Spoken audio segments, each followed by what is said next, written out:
Hey, welcome back to Happy Hour with Steve Guy. I am your host, Steve Guy. Another great show for you. We've got somebody who has written for and appeared on Comedy Central, and a little bit of magic for you here today. But before we get into all of that, look, more concerts and other events have been getting postponed and canceled due to the coronavirus pandemic. It was just announced that the Hollywood Bowl season has been canceled for the first time in over 100 years.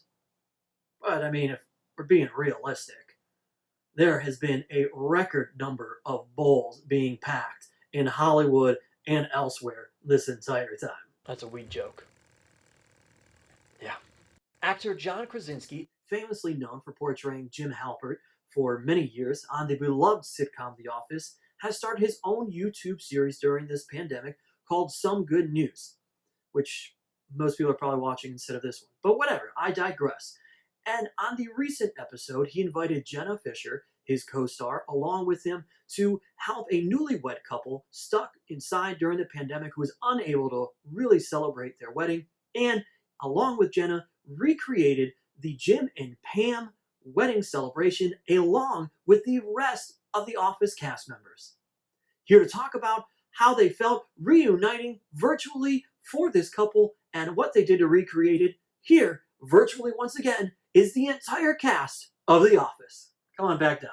Get your head out of Uranus and join the rest of us. You really think that I can pull off something that John Krasinski did? I ain't got that kind of clout. As a recent Vice.com article suggested that not only during quarantine is gossip good, but overall, gossip is good for everyone. Quote, researchers who study gossip have found that it helps us bond, increases cooperation, and encourages behavior and self-reflection. Who did this research? Regina George and every single jock ever? What? I mean, are you kidding me? I'm sorry, but there is tremendous amount of research out there that proves otherwise. Research that has been done for years and decades and centuries by, I don't know, every reality television, including Housewives ever, office water coolers, HR departments, and, by the way, high schools? Well, look, let's get back to some fun, shall we? Before we even get to our special guest this week, which is none other than Curtis Cook, who I alluded to earlier, has appeared on and written for Comedy Central, we have a special guest, a special little thing for you from Jason Allen. He is one half of the Allens Live. Hi, Steve. Thank you so much for having me on the show. My name is Jason Allen. I'm one half of the Allens, a magic and mentalism duo based here in northeastern Ohio. The other half being my wife, Stacy, who hopefully you'll meet on a future show.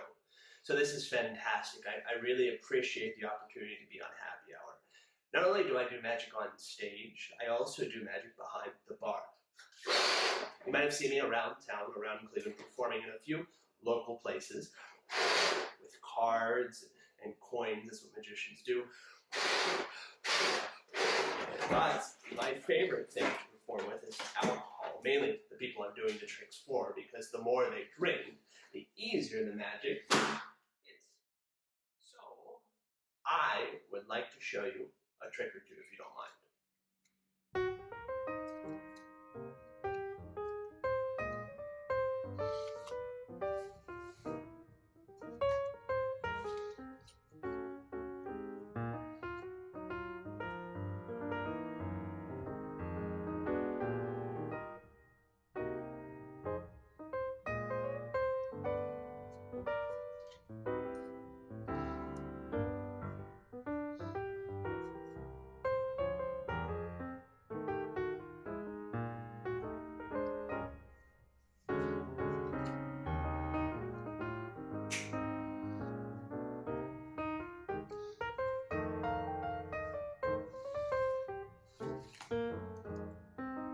Last trick, if you don't mind.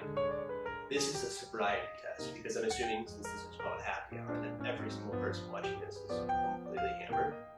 This uses a tiny piece of rope and a big piece of rope. Now the idea is to completely keep track of the big rope and the small rope. One last trick, if you don't mind. This is one that uses a tiny rope and a big rope. This is called a sobriety test because your job is to keep track of the small rope and the big rope. If I hold them like this gets a little bit more complicated. And if I really hold them right about there, that's when it gets really confusing. Let's try again.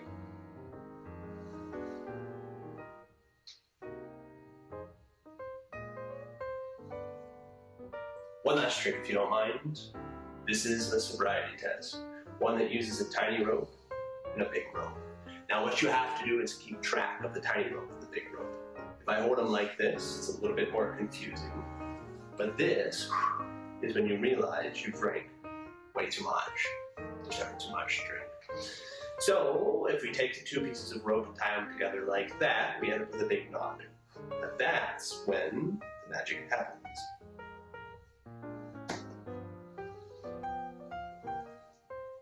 Watch the end of the rope as it dangs, and that's when you end up with one long piece of rope. So here's the finale. We take the end like this, we set it through, and I hope that you enjoyed watching the magic. Thanks again.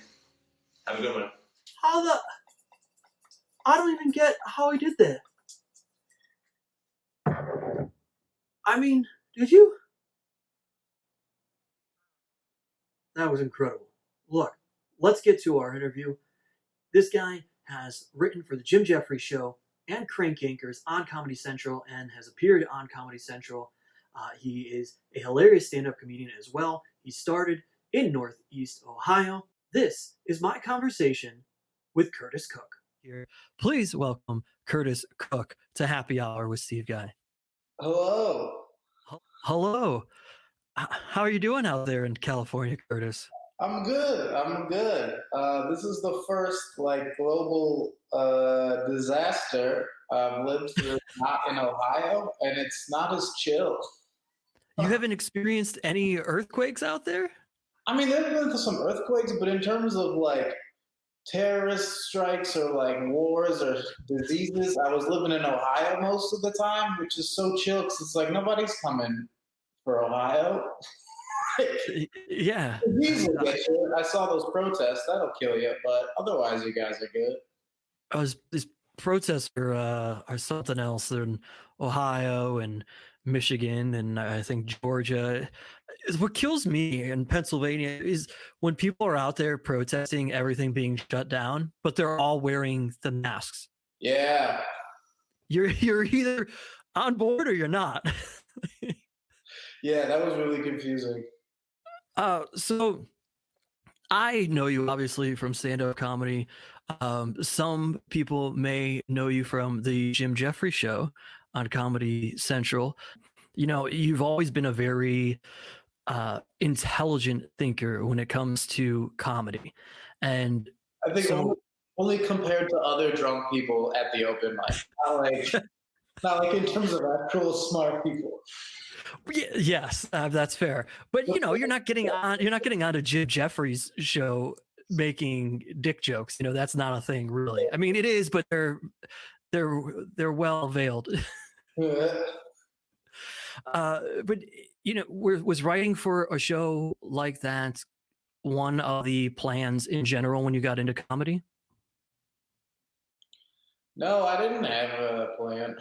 I feel I don't know. What was I when I started doing? I was still not allowed to drink at the bars when I met you. I was still hoping people would ask me why I was there. So I was just well, I'm sad, and this is something I want to do. What was that place? Euclid Tavern. Euclid Tavern, buddy. In a bomb for 8 minutes for every week. We don't know why. So I didn't have a plan. I was well, I want to do this, and I don't have anything else that I want to do. I think if I was a mid-career person, if I'd started a little older, maybe I would have been satisfied with the comfort of life. But there was really nothing going for me at maybe 2000, maybe 19, 20. There was nothing happening in my life. You were just this tall, awkward kind of kid figuring yourself out, wearing the long jackets. Oh yeah, And somehow you convinced classmates and you were doing like you were teaching or something, and you had to bring people in, and you're yeah. like, yeah, we're gonna do this study on stand-up comedy. Never done stand up. I got to teach a class about stand up, and that was yeah. Then they would come into town, and we'd all bomb, and then you guys would bomb, and we'd all have a great time. What's going on with this beard right now? What?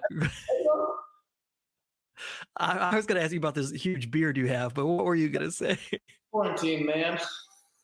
I want to see if I can get like the ZZ Top thing going, if that's how long it lasts. I'm excited to just not take care of myself.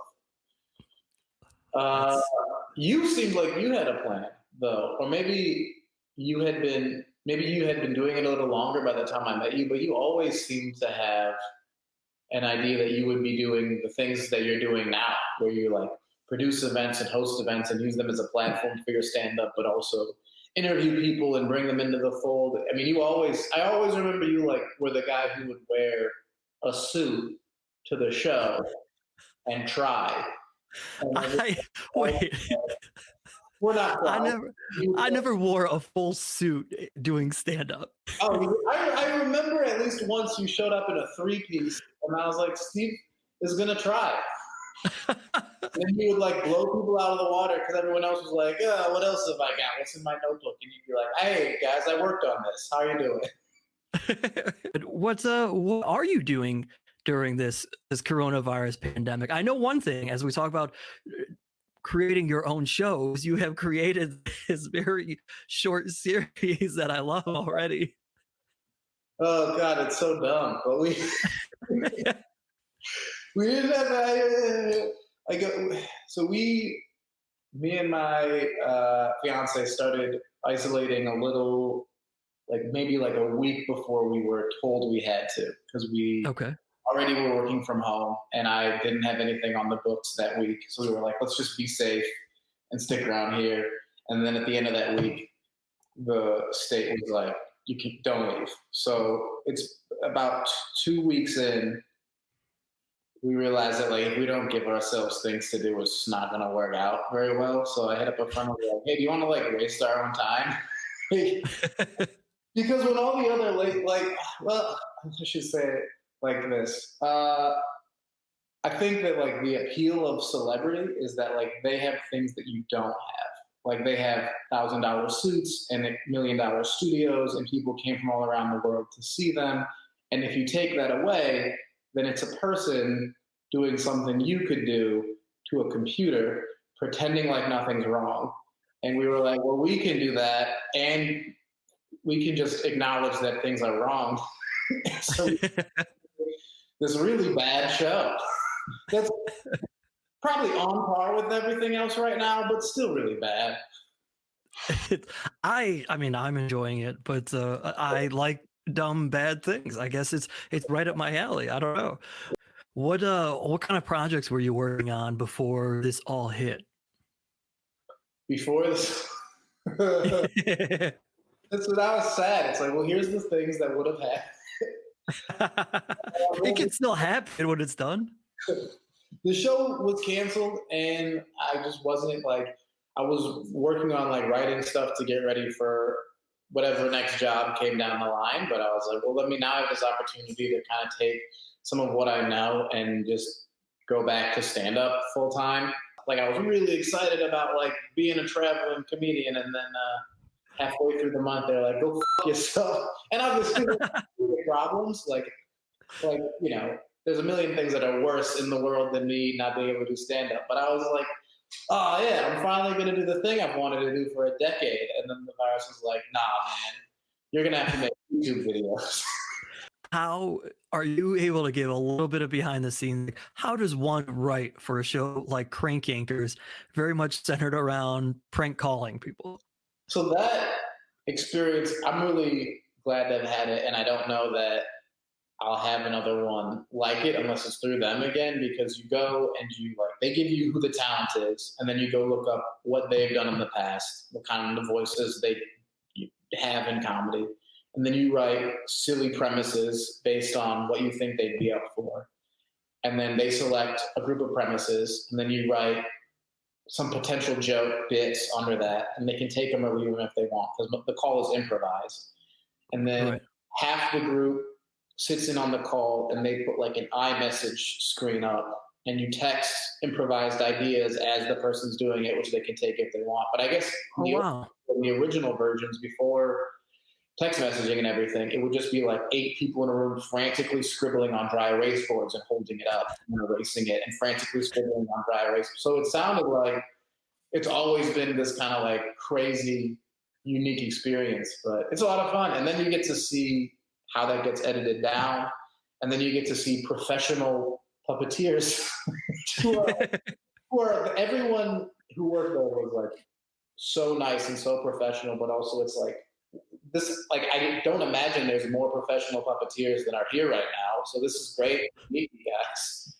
But they're like, you can see everybody else, like their methods. Like some people just like hold the puppets up and do their thing, and some people hold the puppets up but are also acting out the puppets' behaviors. It's just incredible. Like I love getting to see, because like stand-up gets some props because somebody one time made a documentary about how we're important for some reason. But like getting to see other people do their really niche, stupid thing and love it is like such a special thing that I love getting a chance to watch.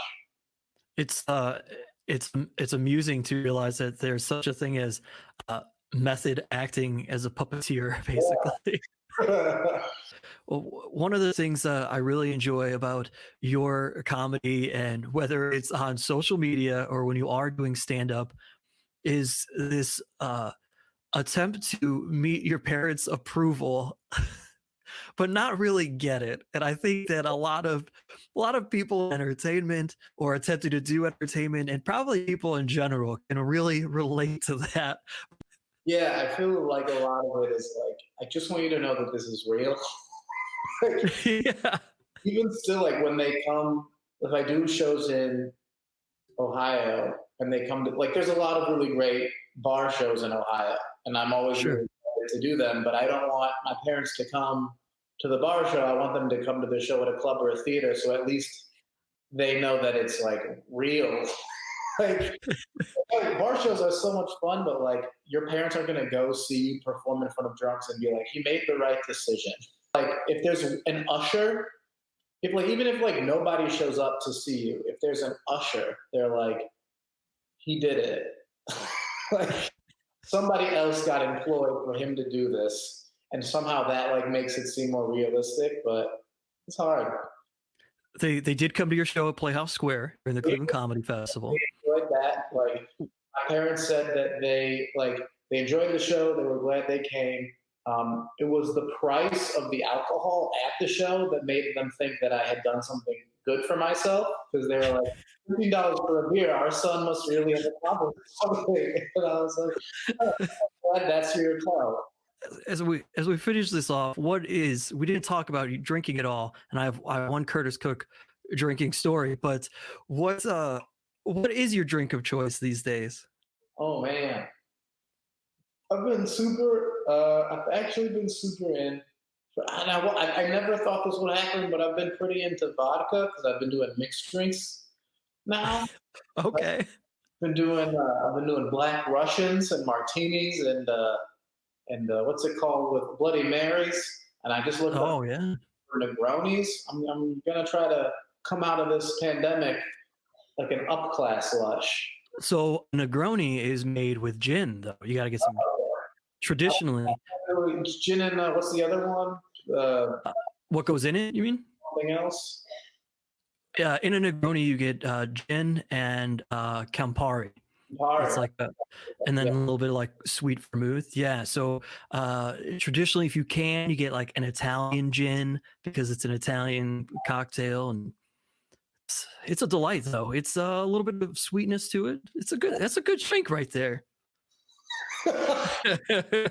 So Cleveland Comedy Festival last November. Do you remember our after partying for the wrap up night? At the ping pong place? Oh, that was another night. Yeah, pinball. That was that Super Electric, the pinball parlor. That was good. Then we got rallies. Yeah.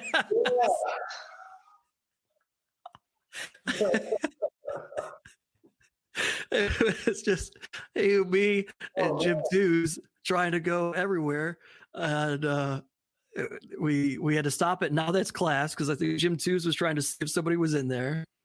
And you were adamant that we get rallies. We gotta go to rallies, guys. Can we go to rallies? And I really love rallies, and I don't. There's like one here, but it's far. The thing I loved is how, you know, a lot of people, if they drink, they get really angry or whatever. Curtis Cook becomes like even more of a gentleman, the drunker that he is, because we're just sitting there in a rallies drive through and you're just like, you sound very pleasant tonight. How are you? I don't know at all. You get the drunk voice, and this lady's trying to sell you on everything. She's like, do you want to get the bigger size? And you're like, damn, you got great salesmanship. I do want that. I do not remember that. I remember the next day, Jim texted me. I gave her a positive review on the Rallies website because I deal with you, but I don't remember anything else. Yes, we did rallies, and then we went to Mike Polk's house, who was not home. So he probably if he watches this is the first time he knows of this. But me and Jim hung out at Polk's house for like an hour afterwards while you were smashing rallies.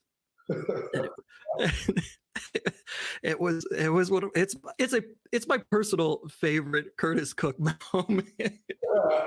That was a fun time, man. And I think I'm not at Ohio very often, but whenever I'm there and I get drunk, I do somehow end up at Mike Polk's house, whether or not he is at his home. It just seems like the place. Yeah, it's too many people have access at home, I think.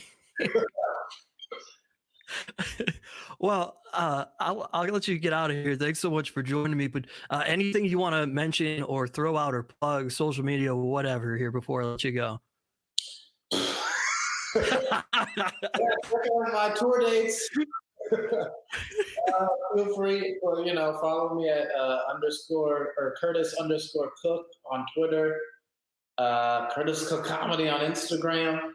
Been posting a lot of subpar content because I do not know what to do with myself anymore. Curtis Cook, thanks for swinging by happy hour. Hey, thanks for having me. Before you go, here, of course, is a tip from the bartender. With a lot of restaurants opening back up slowly in Ohio and other areas, there's probably something good to know. If you were one of those people who complained about every single thing and always sent your food and drinks back previously when things weren't shut down, and servers and bartenders were all kind of annoyed with you no matter where you went, and even your friends and family were, you're probably going to want to rethink your strategy when you start going back to restaurants right now. If people previously warned you not to send things back because they were worried for your sake what might happen to the food or drink while it was back in the kitchen and then got remade and came back out to you, imagine the risk happening right now. If you need advice on something and you want a little bartender-friendly advice and a tip from the bartender, feel free to email happyhoursteveguy@gmail.com, and I would love to answer your question right here on Happy Hour with Steve Guy. That's it. That is our show. Thank you so much for joining us. Thanks to Curtis Cook. Thanks to Jason Allen. And of course, Dibs on Mars. We'll see you next time. Swing back on by for Happy Hour with Steve Guy.